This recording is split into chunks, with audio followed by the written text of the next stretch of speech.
நடந்து முடிந்த சட்டமன்ற தேர்தல் முடிவுகளுக்கு பிறகு ஆளும் தாவேக அரசுக்கு எதிரான கருத்துக்களை வெளியிடும் யூடியூப் சேனல்கள் மற்றும் சமூக வலைதள பக்கங்களை குறிவைத்து சைபர் தாக்குதல்கள் நடத்தப்படுவதாக புகார்கள் எழுந்துள்ளன.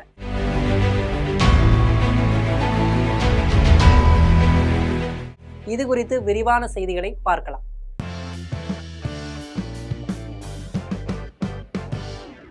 ஒரே நேரத்தில் நூற்றுக்கணக்கான புகார்களை அளித்து பக்கங்களை முடக்க முயல்வது, கணக்குகளை ஹேக் செய்ய ஓடிபி மற்றும் மர்ம லிங்குகளை அனுப்பி ஊடுருவ முயற்சிப்பது போன்ற சம்பவங்கள் நாளுக்கு நாள் அதிகரித்து வருவதாக சமூக வலைதள அரசியல் நெறியாளர்கள் குற்றம் சாட்டுவதாக தகவல் வெளியாகியிருக்கு.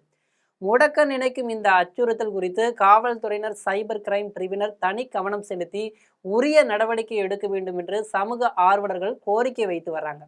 இது தொடர்பாக பிரபல சமூக வலைதள பக்கமான நெறியாளர் வெளியிட்டு உள்ள காணொலி காட்சி பதிவு தற்போது பெரும் பரபரப்பை ஏற்படுத்தியிருக்கு. அவர் சொல்வது என்னவென்றால், கடந்த 17ஆம் தேதி மாலை எங்கள் பக்கத்தில் புலனாய்வு காட்சி பதிவை வெளியிடப்பட்டிருப்பதாகவும், அதில் சுமார் 100க்கும் மேற்பட்ட இன்ஸ்டாகிராம் பக்கங்கள் கடந்த 1 மாதத்துக்கு முன்பு ஆர்எஸ்எஸ் மற்றும் பாஜகவுக்கு ஆதரவாக செயல்பட்டு வந்ததையும், தற்போது அவை நடிகர் விஜயின் ஆதரவான பக்கங்களாக மாற்றப்பட்டு விஜயை தேசிய அளவிலான தலைவராக முன்னிறுத்த முயல்வதையும் தகுந்த ஆதாரங்களுடன் விளக்கியிருந்தோம் என ஸ்ட்ரேஞ்ச் டாக்ஸ் நெறியாளர் கூறியிருந்தார். இந்த புலனாய்வு காட்சி வெளியான அடுத்த அரை மணி நேரத்திலேயே தங்களது சமூக வலைதள பக்கங்களை முடக்குவதற்கான முயற்சிகள் தீவிரமாக தொடங்கிவிட்டன என்று அவர் தெரிவித்துள்ளார். யூடியூப் மற்றும் இன்ஸ்டாகிராம் கணக்குகளை முடக்குவதற்காக தொடர்ந்து போலி புகார்கள் அனுப்பப்பட்டு வருவதாக கூறியிருக்கும் அவர், இன்ஸ்டாகிராம் பக்கத்தில் நுழைய முயன்று அதற்கான ஓடிபி மற்றும் மர்ம லிங்குகள் தொடர்ந்து அனுப்பப்பட்டுவதாக தெரிவித்திருக்கிறார். மைக்ரோசாஃப்ட் கணக்கு மூலமாக யூடியூப் பக்கத்தை ஹேக் செய்ய ஒன் டைம் பாஸ்வேர்டுகளை அனுப்பி சோதனையும் நடத்தியிருக்கார்.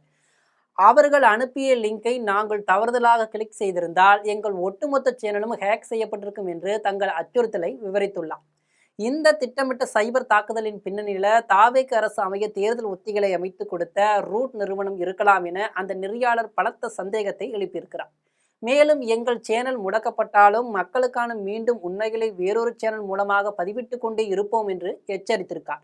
மாற்று கருத்து கொண்ட ஊடக குரல்களின் நசுக்க நடக்கும் இந்த டிஜிட்டல் அச்சுறுத்தல்கள் குறித்து சைபர் கிரைம் போலீசார் உடனடியாக தலையிட்டு நடவடிக்கை எடுக்க வேண்டும் என்பதே சமூக ஆர்வலர்களோட கோரிக்கையா இருக்கு. இதனிடையே வேலை எதுவும் இல்லாமல் சோம்பேறியாக ஆன்லைனில் எப்போதும் மூழ்கி கிடக்கும் ஆவேசமாக பேசக்கூடிய இளைஞர்களை இணைத்து 4 நாளில் 90 லட்சத்துக்கும் மேற்பட்ட இளைஞர்களை பின்தொடர்வோரை கொண்ட காக்ரோச் ஜனதா கட்சி சமூக வலைதளத்தில் திடீரென முடக்கப்பட்டு உள்ளது.